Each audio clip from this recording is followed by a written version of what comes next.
Elizabeth, who was left by herself, now smiled at the rapidity and ease with which such an affair was finally settled, that had given them so many previous months of suspense and vexation. "And this," said she, "is the end of all his friends' anxious circumspection, of all his sisters' falsehood and contrivance, the happiest, wisest, most reasonable end." In a few minutes she was joined by Bingley, whose conference with her father had been short and to the purpose.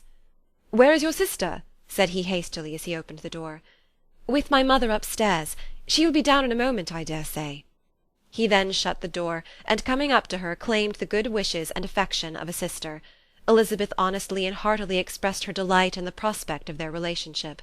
They shook hands with great cordiality, and then, till her sister came down, she had to listen to all he had to say of his own happiness, and of Jane's perfections, and in spite of his being a lover, Elizabeth really believed all his expectations of felicity to be rationally founded, because they had for basis the excellent understanding and super-excellent disposition of Jane, and a general similarity of feeling and taste between her and himself.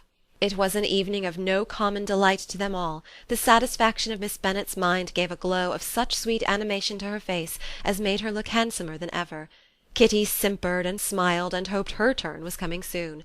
Mrs. Bennet could not give her consent or speak her approbation in terms warm enough to satisfy her feelings, though she talked to Bingley of nothing else for half an hour, and when Mr. Bennet joined him at supper, his voice and manner plainly showed how really happy he was.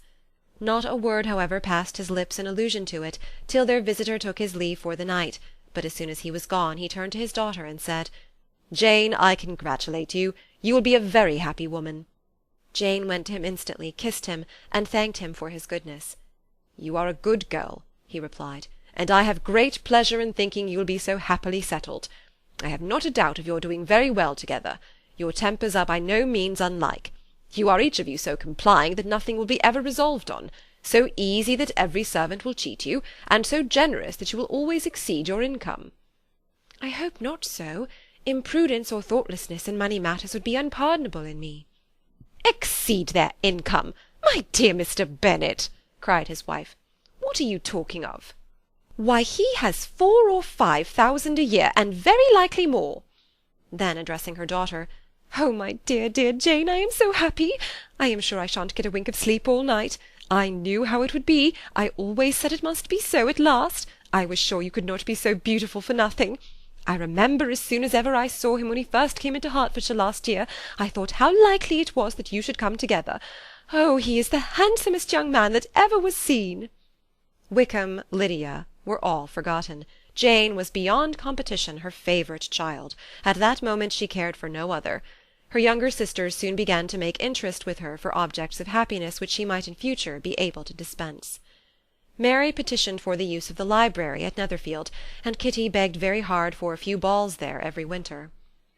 Bingley from this time was of course a daily visitor at Longbourn, coming frequently before breakfast and always remaining till after supper, unless when some barbarous neighbour, who could not be enough detested, had given him an invitation to dinner which he thought himself obliged to accept.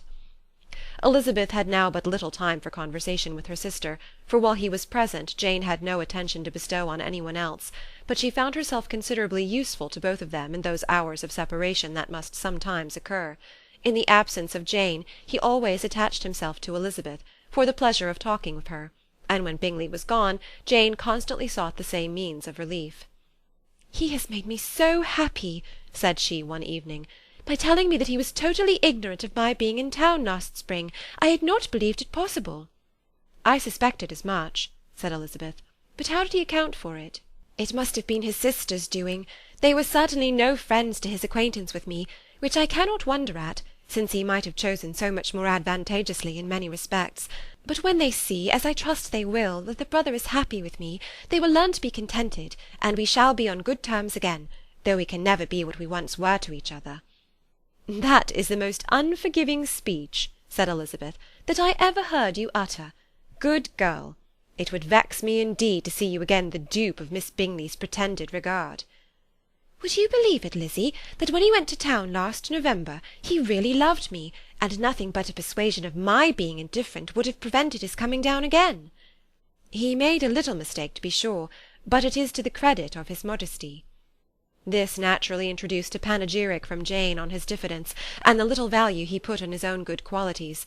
Elizabeth was pleased to find that he had not betrayed the interference of his friend, for though Jane had the most generous and forgiving heart in the world, she knew it was a circumstance which must prejudice her against him. "I am certainly the most fortunate creature that ever existed," cried Jane. "Oh, Lizzie, why am I thus singled from my family and blessed above them all? If I could but see you as happy, if there were but such another man for you! If you were to give me 40 such men, I could never be so happy as you. Till I have your disposition, your goodness, I can never have your happiness. No, no, let me shift for myself, and perhaps, if I have very good luck, I may meet with another Mr Collins in time." The situation of affairs in the Longbourn family could not be long a secret.